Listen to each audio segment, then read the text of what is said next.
So I've already introduced Brett Webb, and I was going to read through the additional bio, but it's full of stuff you probably don't care about.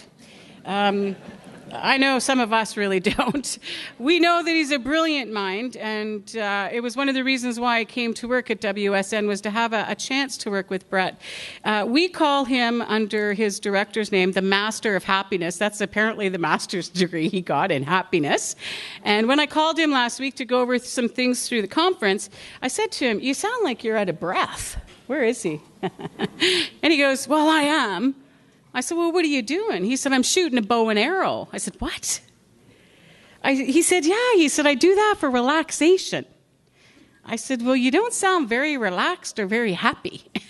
He goes, "I'm not." He said, "The bloody snow," he said, "it's white and I'm losing all my arrows out here."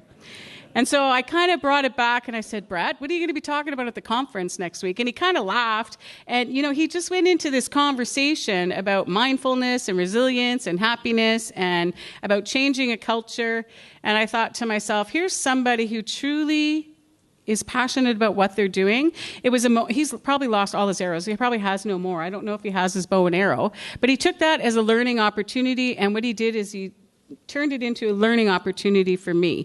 So, Brett, I'm hoping that in the next hour, you're going to provide some learning opportunities with our group. So could you please help me welcome Brett Webb?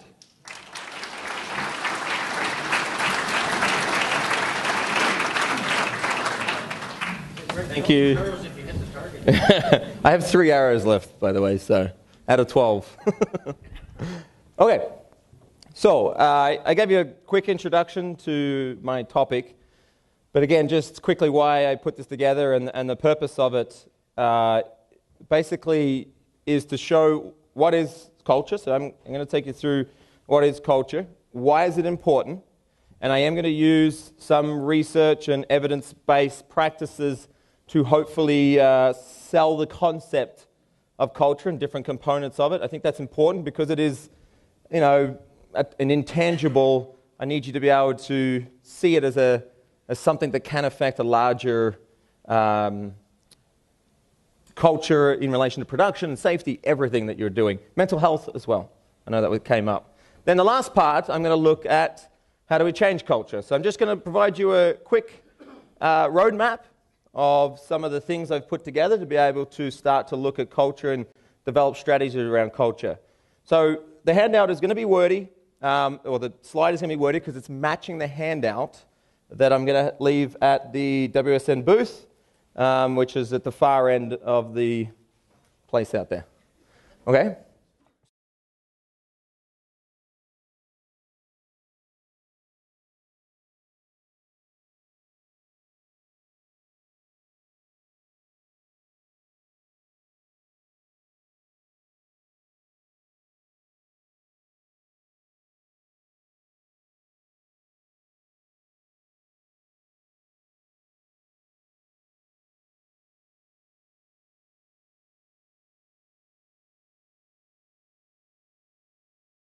Experience.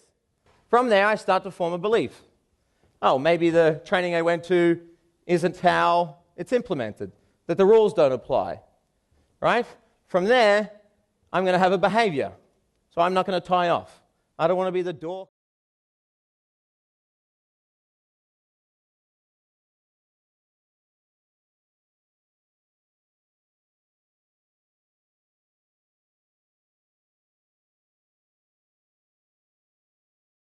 The different components of how culture develops, starting with experiences. So looking at how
75?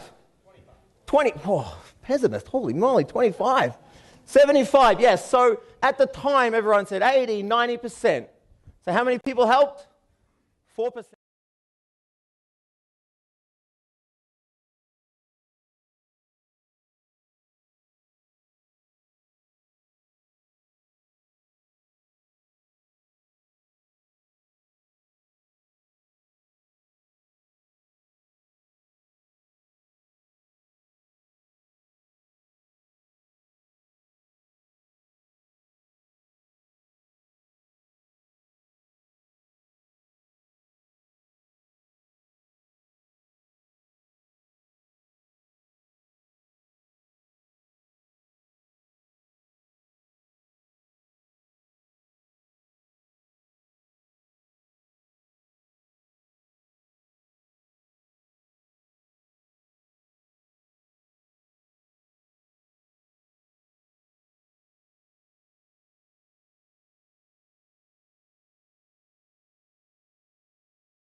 Okay, that is experience 1, and this is experience 2.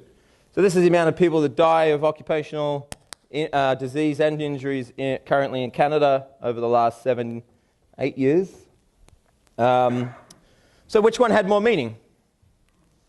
So it's pretty obvious. So obviously the first one had more meaning, but we don't rely on this when we create and foster culture. We're more likely to put this one up. Joseph Stalin said it best. Yes, Joseph Stalin. The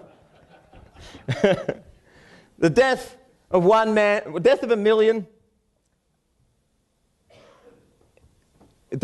people is a statistic. A death of one is a tragedy.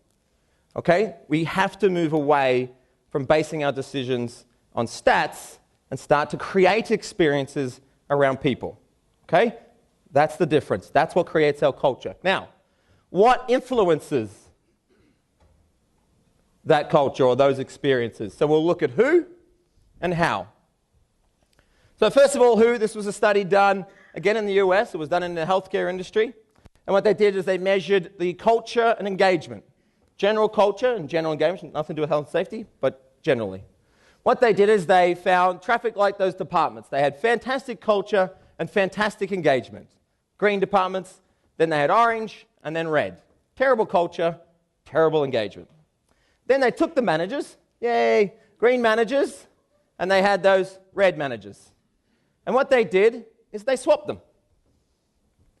They put the red manager in the green department and the green manager in the red department. What happened in every single department? That's it. They swapped. Right? So who dictates our culture? Our leadership. Okay. Let's have a look at how. And how difficult it is. So it was a good question that we had before in relation to how difficult it is to shift and change a culture. If we want to move an organizational culture, fundamentally shift a person's belief system, this is difficult. But let's discuss how difficult it is to shift an individual. So this is a Gallup study done in 2012, and they were measuring the percentage of actively disengaged people. So the first scenario was the manager completely ignores the employee. The percentage of actively disengaged, 40%. Now, the manager, the manager regularly criticizes that employee, and I was going to say, does the percentage go up or down? And you were all going to go, it goes up. And I was going to go, it goes down. That's exactly, Dan, you got it. All right, why does it go down? You exist. Brilliant. Simply because you exist. Like a dog, like a child. Now, let's look at the last one. We just recognized just one strength. The actively disengaged goes down to 1%. So the point of this is, can we shift the culture, the attitudes, the beliefs of one person? Can you do it as a manager, as a colleague, as an employee? Yes. Now, while it's difficult now I can freely answer that question before. While it's difficult to shift an organizational culture, it actually is not that difficult to shift the culture of an individual. Okay? All right. This leads us into our belief system. So we're going to look at what are beliefs and why are they important. So the first one, beliefs. Why do we care about an individual's belief? So this is the definition of culture. I like to think of it as two parts. Part one is your policies, your procedures, your training, your management style, your communication. And part two is how people perceive that, their beliefs towards that, their attitudes towards that. But fundamental to a culture is an individual's belief system, all right, their perceptions, their attitudes. So knowing that, we can move on. All right, how do beliefs influence us as human beings? Okay, so there's a study done on 13 Japanese students. And what they did is they blindfolded these students who were all deathly allergic to poison ivy. Okay?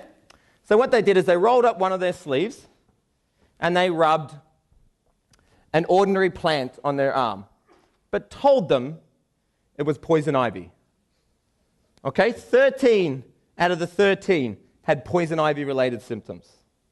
Then they thought, okay, well, we have this ridiculous ethical approval. Let's go a step further. So they rolled up the other sleeve, and they actually rubbed poison ivy on the other arm, but told them it was an ordinary plant. And only 2 of the 13 had poison ivy-related symptoms. The point is this, is to say how powerful an individual's belief systems are. Another health and safety example. This was done...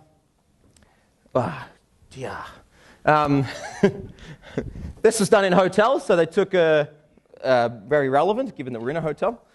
So they took intervention hotels and control hotels, and they took the cleaning staff. So what they did is they told the cleaning staff how much their daily activity is equivalent in exercise and calories burnt. Okay? Then they took a pre-measurement, weight, cholesterol, except blood pressure, etc., etc. So only after telling them their equivalent exercise of cleaning tasks, 6 months later, the ones who were informed just verbally reduced their weight and reduced their cholesterol compared to the control group. So the point of this is to say, and there's a very good quote here, and actually Michelle covered it as well, the mental construction of our daily activities, more than the activity itself, defines our reality. Okay. So, are these important? So we're going to look at, do they drive results, and are they impactful? So a little example of here, a study done in 1992, which was a long time ago. It was a longitudinal study done over 11 years. And what they did is they took the 200 corporate cultures. So they measured so these were corporate cultures that were performance-enhancing cultures based on shared values. And the other organization was in an absence of culture. So the results were, as you can see with some of these percentages, the organizations that had a performance-enhancing culture compared to ones who did not. Now, the point of this slide is, yes, it's full of statistics, but the point of it is to say it can do more than safety. So when we had the question, production versus safety, we can do safe production. You can do it at the same time. The key to it is ultimately shifting that culture. Both of them can come along at the same time. The answer I was going to give, but I already spoke too much, was cultures, think of it like a bank, right? You make deposits, you make withdrawals, so maybe you engage your workforce and you have great communication, you make a deposit into that culture, but then you prioritize production over safety and you make a withdrawal. The problem is those withdrawals go a lot further than the deposits you make. So if you want to improve culture, you need to make much more significant deposits into that cultural bank than you do withdrawals. If you can eliminate or reduce the withdrawals, obviously we'd have greater outcomes. Okay, now impact. So there's a little slide here. Basically it's saying what type of beliefs are we creating in health and safety. So if I took a level 1 belief, which means it doesn't have a lot of personal high investment. So let's take your health and safety policy statement. So you put in there the utmost commitment to health and safety, and then you stick it on the board. Does this have a great impact? Does this shift fundamental beliefs? Actually, I did research on this, and it was 3 questions, and basically they got them to read the health and safety policy statement, and it said, do you think the company really means this? And it was the lowest dimension of all the other questions in my culture survey. So shared values is what it made up, and it was absolutely low. So not only is the gap between what you say you're going to do and what you're actually doing not contributing to a positive culture, it's potentially reducing it. So what we want to be able to do with culture is create level 3 beliefs. So let's say I'm a worker and I fill out a survey, a culture survey. Now a couple of weeks later they send me back the results and they go, here's the weaknesses and here's the strengths. Based on those weaknesses, we're going to create some values. So let's say the weakness is engagement, which in a little bit later I'm going to give you the actual results of the mining industry thus far according to our CAT results. So engagement is one of them. So let's say one of the weakest results is engagement. Then the organization says, okay, we're going to create a value. We're going to create empowerment. Okay, now we're going to create a goal. I want a 20% or 50% shift in the participation levels of our staff. We'll measure that through, again, another perception survey. Then in the lineup, we have a meaningful conversation about their participation or their empowerment in relation to identifying and controlling risk. Then I write those up on the board. And then I have that, maybe that person helps me implement those control measures. And then I get to say, great job. I get to give them positive reinforcement. I get to cross that off the board to show that that participation counts. Then I get to communicate how well we're doing towards that ultimate goal and that value. And then maybe at the end of the day, that worker goes home and says, guess what I did today? Now, have I created a meaningful experience for that individual? And that's what we're going to talk about at the end. So another nice little quote here. The deeper you go in an experience, the more absorbed and engaged you are, the more likely you will experience it as meaningful. Okay, this leads into behavior. Now, what? Yes. All right.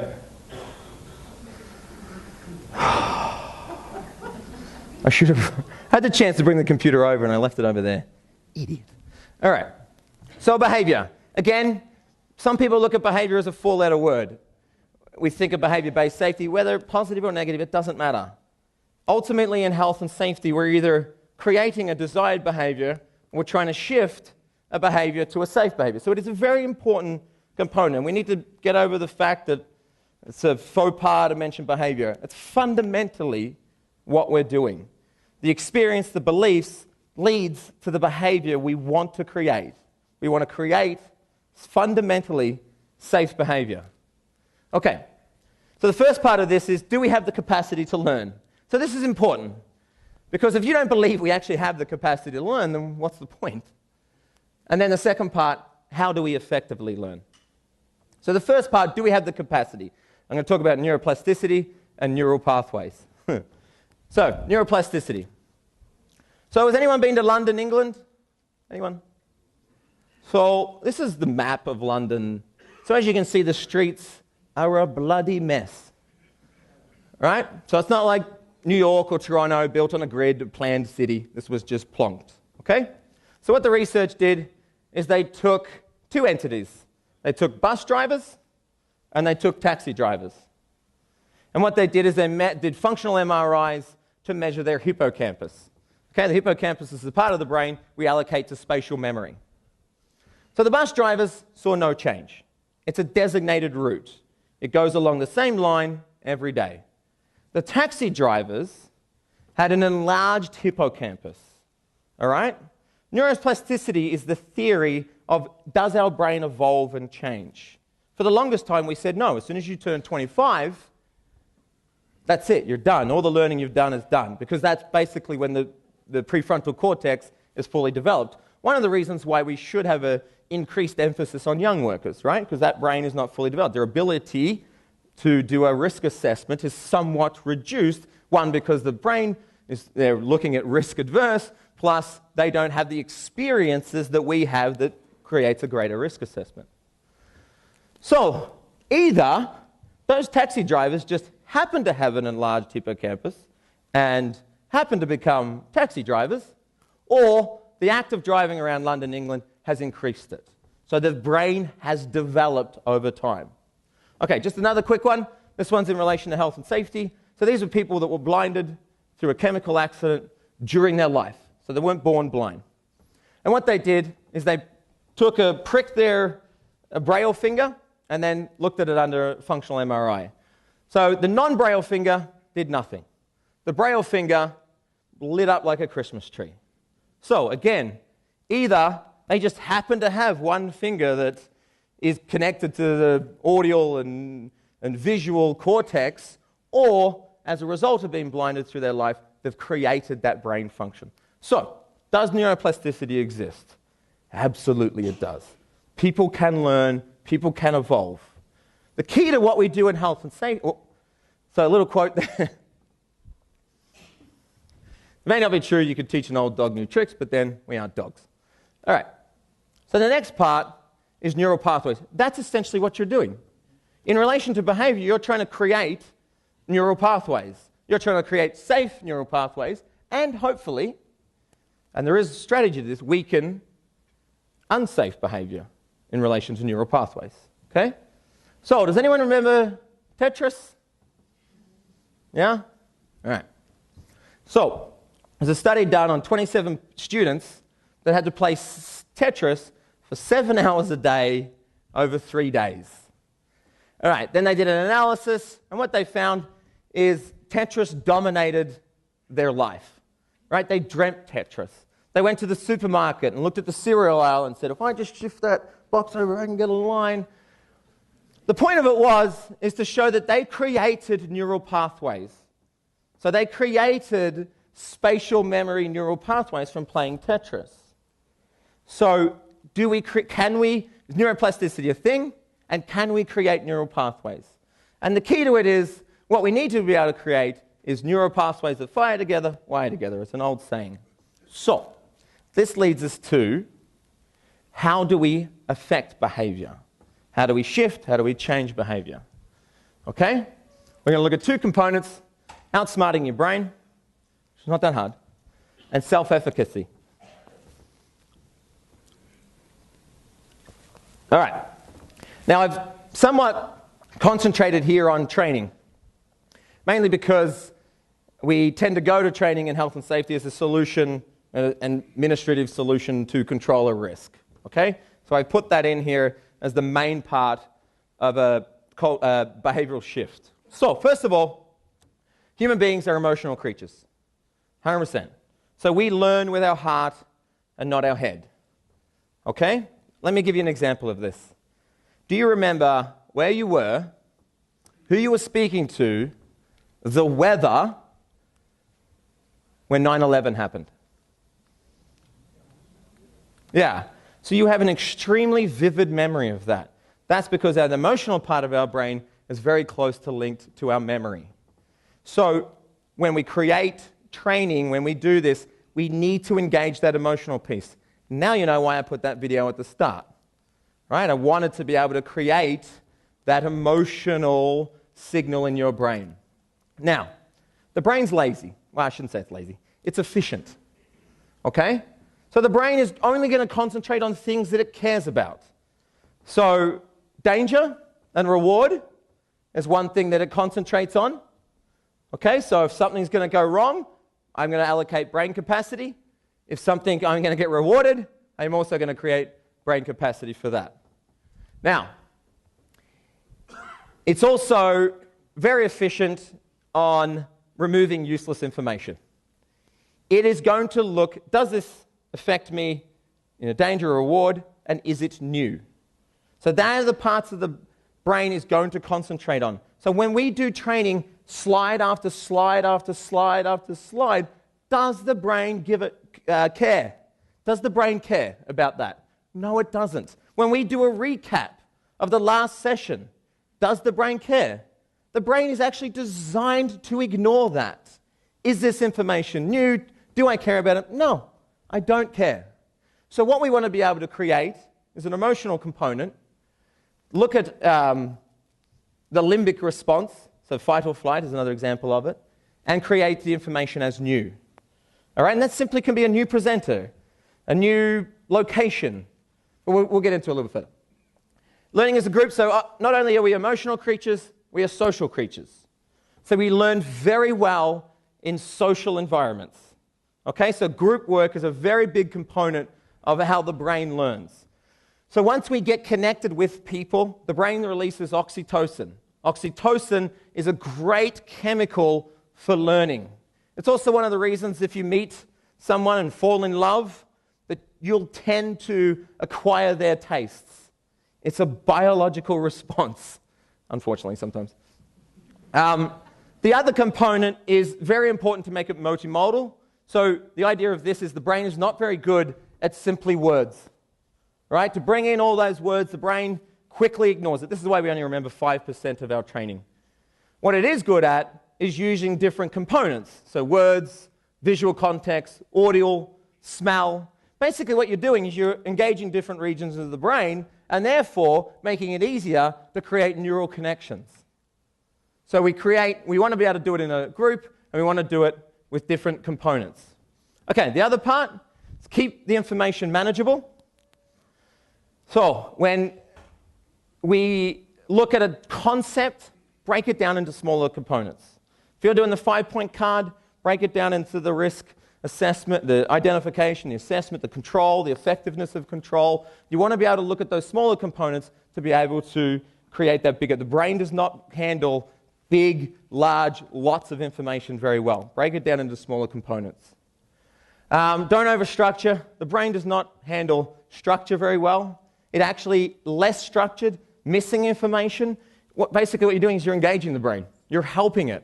There's an example of this. I didn't have time. It's a nice little exercise. So basically there's two groups of words, like shoe, sock, butter, bread, and the other list is missing letters. You are 300 times more likely to remember the ones with the missing letters because I've engaged your brain. You don't give a crap about the other list. You're not actively using your brain. And then the last one is don't lose sight of the big picture. Okay, this is very, very important. When we look at risk assessment, we want to be able to say, don't get stuck on hazard identification. The whole idea of hazard identification to assessment is the control measure and the effectiveness of that control measure. So don't get stuck on different components. I'll give you an example of this. I've got 2 slides coming up, and there's a range of pictures. Okay, so I'll put the competition is to count how many pictures are in each slide. Okay, so the first slide will come up, count how many pictures, and then I'll skip to the second slide, and I want you to count how many pictures there are in total. Okay, ready? Oh.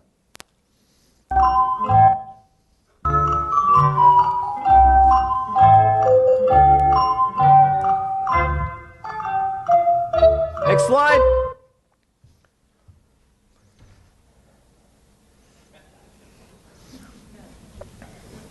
It's coming. Excellent. You can't put your hand up if you've already seen this, by the way. For anyone who doesn't see it, the writing there and the writing there. And it was also on the previous slide at the bottom there. Stop counting, there were 20 photos. So what I did is I essentially created perceptual blindness. Very similar to the ape and the basketball, but I can't use that anymore because you're safety professionals. You might be using it in your presentation. So I had to create another one. The idea of perceptual blindness is if I take your mind and I point it in this direction, it is going to focus on that and lose sight of everything else. So this is why it's important to reinforce the big picture. If you can reinforce that big picture with an emotional contact that rewards, that is new, now we're starting to trick the brain into learning. Okay. How can we do that? So self-esteem versus self-efficacy. Why did I put self-esteem in there? So self-esteem in the 90s, there was a lot of research to show that rewarding people was very important. Giving them confidence was very important. Boosting their self-esteem. Now, while the science was good, our interpretation was poor. This is when we created participation awards, right? It was not correlated to or it wasn't, did not show an effect in relation to making people more productive or creating better social behavior. It actually, in some cases, did the opposite, created narcissism, etc. Okay, so that's not the point. The point of it is, what we need to do when we do training is move away from self-esteem and move to self-efficacy.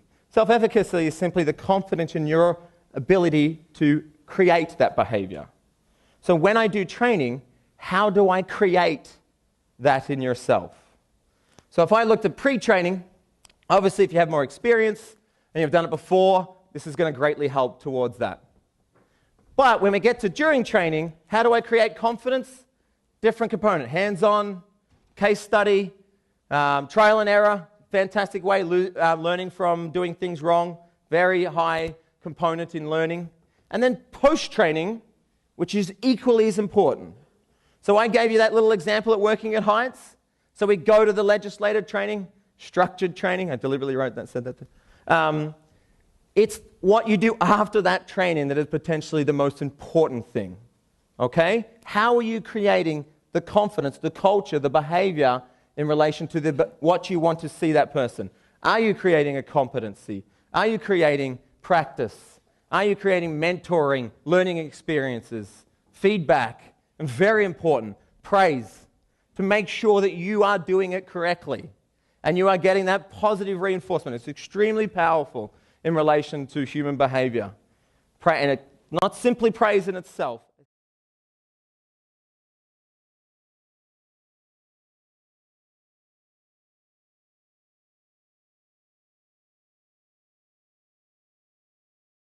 The results we collect is you get what you ask for. So when Britain had colonized India, they had a cobra problem. Okay? So the British, in all their wisdom, told the people of India, we'll pay you to bring in dead cobras. Okay? So people went around killing cobras and brought them in and they got paid. Then the people of India got a little smart and started breeding cobras. So therefore, they bring more cobras in and get more money. The point of it is India now has a very much bigger problem, well, not now, but has a big problem with cobras than when the British started to try and control this. So the idea of this is you get the behavior you reinforce. So just to talk about the little elephant in the room. So if I ask for 0 injuries, and I advertise it has been this many days since the last time injury, and I reinforce that behavior with a safety bonus, what am I asking for? I'm asking for less reporting. Simple as that. Okay. I know you guys smiling, there's a lot of 0 injury policies. Now, I'm not going to sit here and say, scrap it. But let's say you have to go down that path. The ultimate goal is 0 injuries. Whether you think it is possible or not, my opinion, it's not a smart goal, right? It's not achievable. The only way we can get to 0 injuries is 0 people. But, hey, I've had an argument, someone say, well, Brett, how many fatalities are acceptable? I go, good argument. So, let's say we did create that 0 injuries. The problem with it is, if you say, I want 0 injuries, I go, okay, create it. Make it happen. You may go off and do one thing, you may go off and do another thing. What in fact is contributing to 0 injuries? So what I'm going to suggest is you create sub-goals. So if 0 injuries is your ultimate goal, what are the things that you can create and can do that will contribute to that ultimate 0 injuries? So what is the behavior you want? Reinforce that, and I am a big component of leading indicators. Lagging indicators is after it happens. Lost time injuries is a lagging indicator because it's already happened. Leading indicators, essentially by definition, is a predictor of future behavior. So if I took my engagement example, and I said before I want a 50% increase in the perception of engagement, could you do that? Do you have the power, the ability? Is that a smart goal? Is it attainable? Is it measurable? Is it specific? Yes, you can create that. You can create the tools and the systems to increase engagement. So, let's have a look exactly what we are looking at in relation to how we could potentially create and shift the culture. So again, I told you it's quite a wordy slide, and I apologize, mainly because I wanted to provide you something to walk away with. That was my goal at the end of this presentation. So what it looks at is assessing those gaps. So why do we assess gaps? Especially in relation to culture, because you want to be able to have the information to make good decisions. Collect intelligence. If I said go, just like saying go create 0 injuries, if I said go change the culture, where do you start? What do you do? So mentioned before is our climate assessment audit tool as an example of how we might measure a culture. Then we collect that intelligence to make you, or help you make informed decisions. Okay? If you can break it down by different demographics, this is going to help. Now, what we want to be able to do is identify strengths and weaknesses. So, those weaknesses and strengths you see on this slide are the actual strengths and weaknesses of the mining industry that we've collected in relation to the CAT audits thus far. Okay? So the weaknesses, involvement, the fact that the individual is kept up to date, and a lack of positive reinforcement. While the strengths, currently, is the ability, the importance to identify unsafe conditions, a knowledge around health and safety, and that people have a high priority for health and safety. So first of all, as an industry, they're great strengths. I've worked in many other industries, and they wouldn't even be close. They would not make it onto that list. So it is brilliant. Take advantage of those strengths, that the fact that an individual feels that health and safety is a high priority. How do you utilize those to overcome the weaknesses? And we look at our weaknesses, involvement, engagement, and positive reinforcement. So, now that we have the intelligence, we could start to create leadership commitment. So, part of that leadership commitment, I believe, should be corporate value, the development of corporate values. So this is the beliefs in the system. So the idea is you're creating or fostering the beliefs you want the person to hold. The closer this is to the actual belief system of the organization can be helpful, but you want to be able to create a certain belief system. Goals and strategies need to be realistic. I gave you the example. Don't create a policy statement that says this is the most important thing if it's not. Either you need to shift the culture to match that, or create a more realistic goal that matches your existing culture, which the measurement will help you identify where your culture is. Authentic leadership and commitment and accountability is a big component of that as well. So I took those weaknesses and I created an example. So the bottom part, is purely examples. I'm just taking a random piece of it and create an example for you guys. So hopefully, again, you can either use it to confirm a concept or an idea that you're already doing, or if it's new, brilliant. Okay, so I took those weaknesses and created values: empowerment, collaboration, and recognition. So then you could create a health and safety policy statement or a vision or whatever, or goals that matches what you're trying to create. From there, you want to be able to create a strategy.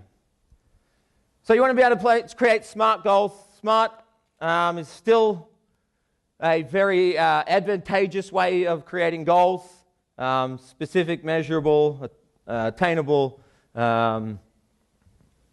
relevant, and time-based. It's still effective in relation to governing behavior. So base the goals on your values you've just created, which is based on the weakness. And also look at leading indicators.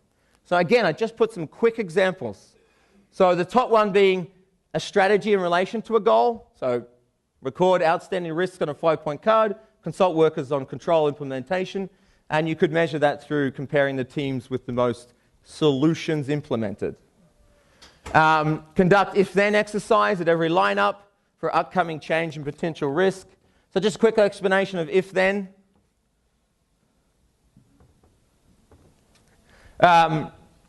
If-then statement. So the idea of it's an implementation intention. So what you do is you ask the workforce, if this was to happen, then what would you do?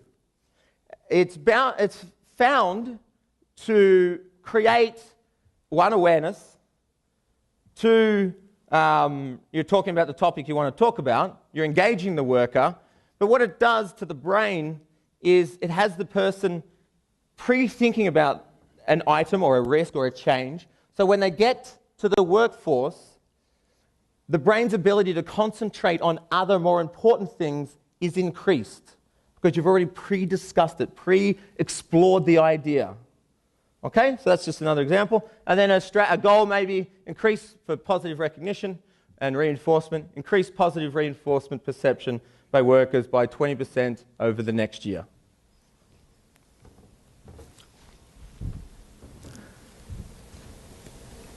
As I said in my presentation, the most important part, the most effective and efficient means of shifting your culture is how your leaders enforce the culture you're trying to create. So this is going to be an important piece. As the point was made down here, and I couldn't agree with it more, it's that relationship between that frontline leader and that worker that's going to matter in relation to the culture you're trying to create. So I have to engage my leadership team in relation to shifting that culture. So I need to give them the skills needed. So if my values and my goals are around empowerment, collaboration, and recognition, my training should include those components. How do you do recognition effectively? How do you make it timely, specific, personal, and sincere? The most important. I have to teach that as a skill, and I do mean it is a skill. Okay? Then I need to provide the tools, the systems, to be able to reinforce that. One of the things that I'm working on personally, apart from helping anyone with any cultural assistance they may need as a client, is leadership development. So there's the second part of that dot point, is we send leaders to what is very expensive training sessions, and they go, rah, rah, rah, and then they come back, and do we assess that behavior? Do we see what they've learnt in the workforce? If you had a scoop operator and you gave them the theory, would you go, okay, you've come to the training session, go run a scoop. Do it safely as well and very well and efficiently. No, what would we do? We'd ensure competency. Why would we not do that with our leaders? Why do we assume that they go to an expensive training session off-site or whatever, and then they come back on site and we expect them to be able to empower people or engage people or do proper recognition? So what I want to be able to develop is, one, how leaderships progress through how they identify and engage in strategy, in goal development, in how they achieve those goals, but also, and it's coined soft skills, and it should not be, because it's the hard skills. Otherwise, everyone would be bloody good at it. So the soft skills, how they support, how they engage, how they empower, how they create empathy and compassion. But that leader does not progress until I've assessed, or somebody has assessed, their ability to exhibit that on the floor. So if I go to a lineup, I want to see that they've empowered that workplace, those workers, that they've had a conversation that is meaningful, that when they sign off on the 5-point card, that they've created positive reinforcement that achieves timely, specific, personal, and sincere.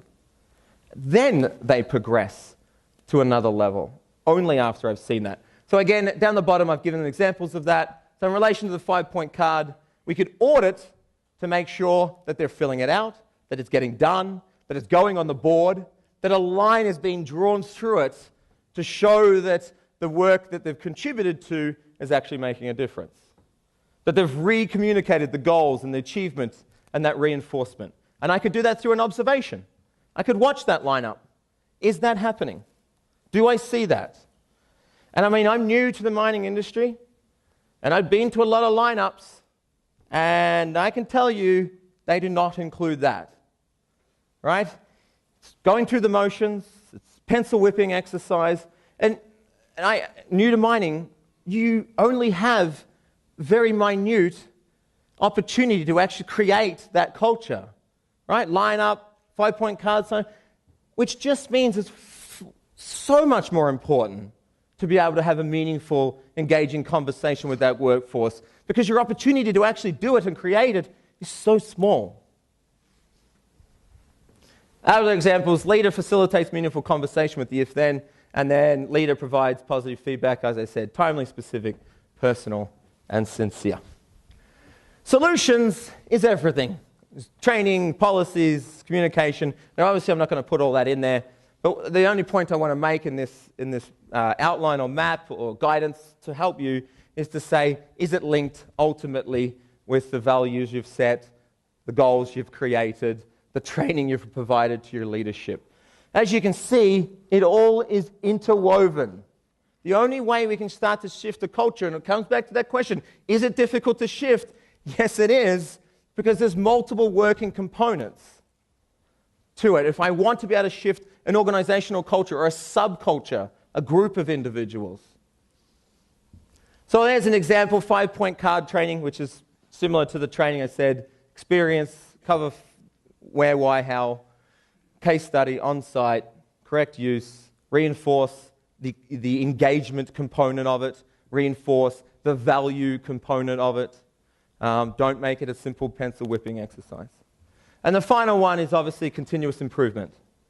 So how do you know that all this money and time that you've spent is actually contributing to a better culture? Well, why wouldn't you measure that? Why wouldn't you measure that over time? So if I want to shift empowerment, collaboration, and recognition, what am I doing 6 months into it to know that I'm actually making improvements? And if I'm not, how can I change? How can I shift? How can I be flexible enough to shift that strategy to make that difference? And then I can also audit the tools, the systems in relation to continuous improvement. Any gaps, I would then put control measures in place or be able to fulfill those gaps or change on the fly. So an example of that is in 6 months, I could ask the question, praise is used to encourage individuals to work safely. By the way, in the survey, that is the lowest question. So that is the most negative answered question out of all the other questions. Okay, I just wanted to point that out. Because you think about it, if I said zero, I want 0 injuries, and I said to you, like I said before, go, create that, do it. You have no idea what is the actions you need to take. If I said to you as a manager, I want you to change the person's perception on praise to encourage to work safely, do you have that power? Do you have that ability? 100% you do. And you can do it. Through my research, one of the biggest problems I found was, so let's say you're all leaders, managers, whatever. And I said, do you care about your employees? What would everyone say? Yes. And you would fundamentally believe that. You really would. Culture, the difference is you believing that fundamentally and the people feeling that, having the perception, them actually believing it. All this, the leadership development piece in relation to an interwoven strategy, is to reduce that. So people, you fundamentally believe in you care, and them actually believing that. And that is it. I hope you got something out of this. I know there was a little sciencey and evidence, but I wanted you to know that culture is just not a made-up thing. It does have a significant impact, not only on health and safety, everything else. So again, that exact handout is located at the booth. Myself, I said I was working on leadership development. I also work on positive psychology, so positive culture, which is part of it, is also on the handout. So the idea of this would be the evolution to a culture. So how do we create a positive culture, not just a culture? So the idea is we see outcomes in relation to not only general culture, but we also see mental health outcomes.